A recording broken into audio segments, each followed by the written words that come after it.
So Chris, do you think, as a referee, do you agree with what Tommy Stevens said in his letter? Is it getting harder because do you think wrestlers don't appreciate the role that a referee plays in a match? I don't know. I mean, I think a lot of wrestlers do appreciate the referee. I just don't think a lot of guys appreciate what they can use the referee for. I think they don't realise how important it can be in getting them genuine heat. You know, they, like I said earlier on, if you bury the referee, if the referee cannot put law and order into a match, then you can't get heat. It's not. It's like in life. If there wasn't a law to say you couldn't steal cars, then there'd be nothing wrong with stealing cars. You know, you could just do it, and there's no law, there's no rule. It doesn't matter. But in wrestling, if there's no laws to say you can't punch, rules to say you can't punch, then you can punch what you want. The rules need to be there, otherwise you're not cheating. You're just doing.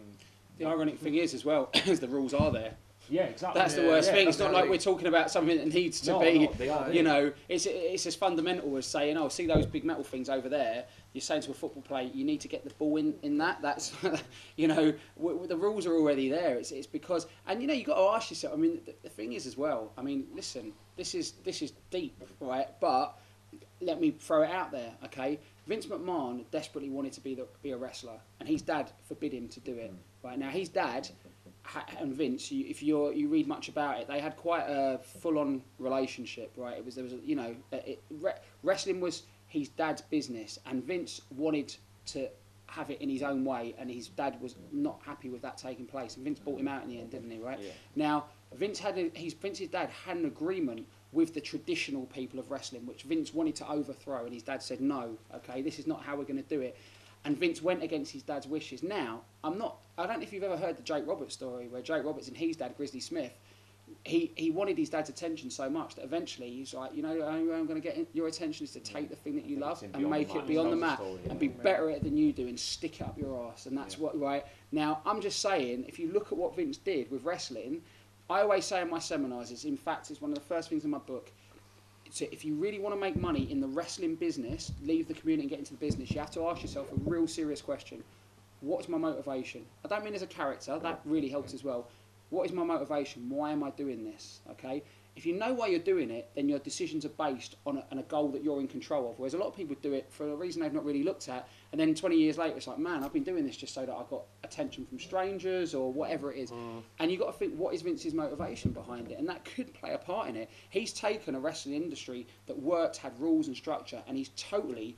you know, they say in the Bible that God made man in his own image. Well, Vince is the God of wrestling, and wrestling is in Vince's image. It's huge, it's brash, it's you know, innovative, but it's also quite a bully. It's also pretty sexist. You know, I'm not saying, you know, there's quite xenophobic, and I'm assuming that's, you know, all the qualities of that one person. And I think that is the problem when you have one person sort of in control of one thing like that. It starts to reflect them and not the business as wrestling could be. It's like, imagine if you had one guy in charge of the film industry of what every film was like, you know, but you've got all these different guys doing different things, and then you get all these different mix of movies and whatever. Everyone, there's something for everyone, you know. There's different things, but if there was one guy in charge, I want to get what we get now, just this pasteurised. Yeah, I mean, you can get to this point where they're going to put on the shows what they want to see, rather than what's actually good for the rest of the business. Yeah. I want to reel this in a little bit, if I can, because we are slowly running out of time. So we've talked about, I think we've reached some kind of consensus that there needs to be, in British wrestling at least, there needs to be more logic, more structure. So what specific examples, Chris, you might be the good person to answer this first, what specific examples are there of things that just don't make sense, that should be changed within how the rules are applied, how wrestlers think of the structure of a match? To start with the rules, it's just the guys doing silly things that, you know, most people who watch wrestling watch other sports, you know, they watch boxing or football, and they know that if you do something wrong in a football match, you're out of there. You know, if you do a horrible tackle, you're out. If you push the referee, you're out. If you punch the head with someone, you're out. In boxing, if you give a low blow intentionally, you're out. Wrestling, guys throw low blows all the time, and the refs just like, hands up, nothing done. Wrestlers will hit each other with weapons in a straight wrestling match, and still nothing happens. So the rules just need to be enforced. You know, the fans, wrestling fans, know what rules are, because generally everybody watches sport of some kind. So they need to understand. I'm losing my point here a little bit. The the rules need to be maintained because people know what rules are and they need to see them in wrestling to believe it a little bit more. Chris, what's your take on the card system? Because it's something that, like, I first saw Mal Mason do it, actually, and I'm about to arrange a meeting with him because he probably has quite a few inventive ways of using the cards. And when I first saw it, I remember hating the card system. Yeah. I was sat at Croydon as a fan. I was like, God, that's really annoyed me. But later on, I obviously I was the person that brought it forward. But I'm still always open to other people's opinions on it. What's your take as a referee? Do you find it? Going back to what I was saying earlier on about doing the British style shows in front of older fans with the public warning system, which is basically what the red card system is, just updated a little bit. The fans accept it because it shows that the referee is doing a job. You know, it's one warning for something. You're not just letting something go and go and go. You're giving warnings and constantly, you know, keeping on top of the wrestlers breaking the rules. The red card system I like in the sense that it's familiar to British fans because obviously of football. It's a little confusing, if I'm honest, in the way we did it the last show, because it was, if I remember rightly, yellow for a first warning, red for a second warning, and then a third warning, which is different to what football does. So people are a little bit confused. That's what. Yeah, I mean, to be honest, I like. I hold my hands up for that. I like the. We were all on the fence about it, and what I was saying, I felt that to begin with, just having one warning. Just having one warning was not enough because people are going to make a lot of mistakes. Do you know what I mean? It's like, but so I, you know, I like the idea of a yellow, then a red, and then I like, right, I call it off. But because of the confusion, so then it was like, well, why don't we have 3 cards? And I'm like, listen, that's just going to be, as a ref, you can have one in each pocket, and you know what side it's in. So maybe you can have 2. I would say maybe you can have a second yellow where it's 2, and that goes on the screen.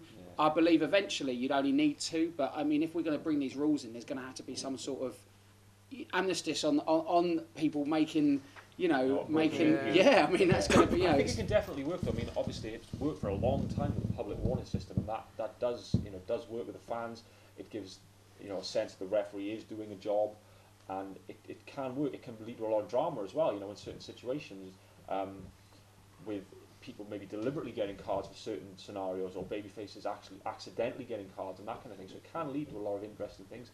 I just think it was a little confusing because of the difference between a few football, people said that to me. Obviously, football is so well ingrained in this country. Everybody knows 2 yellows. Oh, I'm not even sure myself actually, but you know what I mean. It's just it's different to football, and it's just going to throw people off a little bit. I also concur with you. You know, again, this is something we can bring forward from the old days. You know, the 2 public warnings, and then a DQ. You know, the 2 yellow cards, then the red. Because to be fair, when you get a red card, red should mean gone, finish, because that's what everyone signifies. But we also need to educate the fans now. Because the generation that's grown up with a 5 count and have not really known what the actual... Yes, they see the yellow cards in football, but they've never seen it in the wrestling unless they've seen old World of Sport tapes. But they've always seen the 5 count, so that's got to go. The 5 count's got to go. And then even if it's a note in the programme, this is the new structure. So when you say the 5 count, so because I think you can still have the 5 count, but then if the person doesn't break it, that would be the you could still do the 5 count, and then you get the first yellow card. I suppose in retrospect because with the card, I tell you what, I remember what I originally thought was that like the red is final, the red's it, right? It's got to go. My fault was though. I mean, obviously, like I'll be overthrown on this, I think, but like if it's a warning. That is it's only because of football that it wouldn't be your final warning, because the final one would be, boom. I guess maybe it's just gone too far. It's gone, the symbolism of the red card. Because that's what I think it is. Because really, it's you're going anyway. So, but maybe have a purple card, maybe 2 yellows. I like the idea of the warning, the last warning, getting so serious that it's like that is. I'm telling you, it needs to be. I don't know how we. See, I mean, I'm sorry. I've worked with shows. I've worked with Mel Sanders, who was great at that. You know, doing the first. The first warning, then the second warning, and as Mel, especially with Mel, he was great with Mel, because as Mel's going to give out the second, he'd grab his, I'm sorry, Mel, I'm sorry. Do you know what I mean? He would grab his hand and say, look, I'm sorry, I didn't mean it, you know, and then you can work the 2 yellows, and then you get the red, and obviously, and this is where sometimes you need the DQ, where you've done something, it's like, oh my God, you give me a red, and I'm gone.